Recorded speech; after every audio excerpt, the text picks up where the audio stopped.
Welcome back to the channel, and in today's video we will continue our look at some of the teams that are appearing in this summer's FIFA World Cup.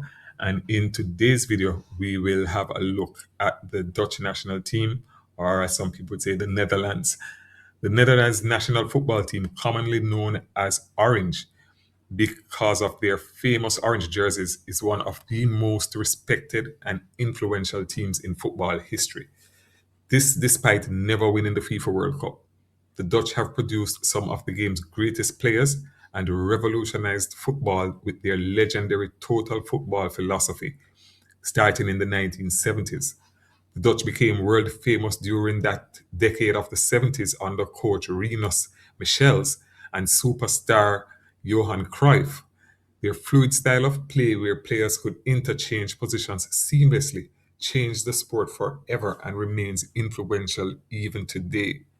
The Netherlands have appeared in 12 FIFA World Cups and hold the unfortunate record of reaching three finals without winning the trophy. Their best finishes have been runner-up in 74, runner-up in 1978, runner-up in 2010, third place in 2014, and quarter-finalists in 2022. Led by Johan Cruyff, the Dutch dazzled the world with total football and reached their first World Cup final in 1974. On their way to that final, they defeated giants such as Argentina and Brazil before losing narrowly to host nation West Germany. In 1978, they were again to lose to the host nation. This time it was Argentina, and they lost that final 3-1 following a brace scored by Argentine number 10 Mario Kempes. And the 78 tournament did not feature Johan Cruyff, their midfield maestro and inspirational leader. Cruyff was not in the team due to injury or not being selected. However, he chose not to travel with the team to Argentina because shortly before the World Cup, there was a kidnapping attempt on him and his family at his home in Barcelona. And so he chose to stay home with his family rather than travel to the World Cup with the Dutch national team.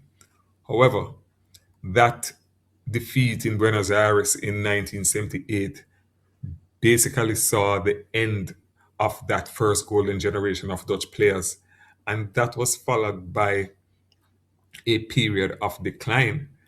And it was some decline, with the Dutch failing to qualify for the 1982 World Cup and again failing to qualify for the 1986 World Cup.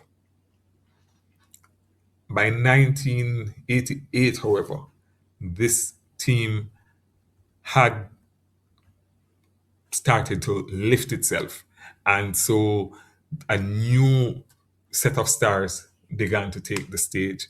And the brightest of them were Ruud Gullit, Frank Rijkaard, the Koeman brothers, and Marco van Basten. They were to set Euro 1988 alight, and they ended up winning that tournament. Even though nobody was looking at them, they eventually overcame and they won that tournament. And that title still remains the only title won by a Dutch national team on the world stage. As a result, they headed to the 1990 World Cup in Italy as title favorites. But shockingly, they exited the tournament early after losing 2-1 to West Germany in the second round. The second golden generation of Dutch football, which lasted from 1996 to 2014, made their World Cup debut in the 1998 tournament in France. This was a team littered with stars, absolutely glowing with stars. Dennis Bergkamp, Patrick Kluivert, Edgar Davids, Mark Overmars, the De Boer twins, Frank and Ronald, were just some of the names that appeared in that 1998 World Cup squad.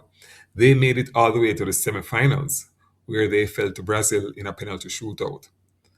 The team failed to qualify for the 2002 tournament and were eliminated in the second round in 2006. However, in 2010, they again made it to the finals, where they lost 1-0 to Spain. That made it their third final appearance and their third loss in a final. A semi-final loss to Argentina on penalties in 2014 closed the chapter on the golden generation, the second golden generation, who with all their talent could not deliver a trophy for the Netherlands. It was an era, however, that was defined by the talent of players such as Arjen Robben, Wesley Sneijder, Robin van Persie, Edwin van der Sar, and Klaas van Huntelaar, all of whom lit up the global stage, both for the Dutch national team and their club teams in major European competitions in Europe. Once again, the Orange followed the end of a generational wealth of talent with failure to qualify for the World Cup, missing out on the 2018 tournament. Their 2022 run ended on penalties once again to Messi and Argentina in the quarterfinals. There is not much to say about the current team, as they are not expected to make a meaningful challenge for the trophy in North America this summer. Captain Virgil van Dijk and all-time leading scorer for the national team Memphis Depay leads a squad that will include Barcelona standout Frankie de Jong, Mickey van de Ven from Spurs, Inter Milan right back Denzel Dumfries, who is rumored to be on his way to Real Madrid, Brighton's Jan-Paul van Heck, who is coming off an excellent season in the EPL for Brighton, and his stock could go up exponentially depending on his performances in the World Cup. Liverpool's Ryan Gravenberch and Cody Gakpo, Manchester City's Tijan Reinders, and Roma's Daniel Malen. Malen is in the form of his life, having left Aston Villa for Roma in January. And since arriving in Rome, he has scored 15 goals in 20 appearances for the Romans. So he is in very good form, and that form will need to transmit to the international stage if the Dutch are going to put on a good showing at the World Cup. Sunderland's Brian Broby is also in the squad, and he has had a very good season as well with Sunderland in the EPL, and he should be looking to put himself out there and get on the scoreboard with frequency at the World Cup as well. The Dutch will face Japan in Dallas on June 14th. They then face Sweden in Houston on June 20th and close out their group campaign on June 25th in Kansas City against Tunisia. I do not see them making it much past the second round. However, they do have a bit of quality.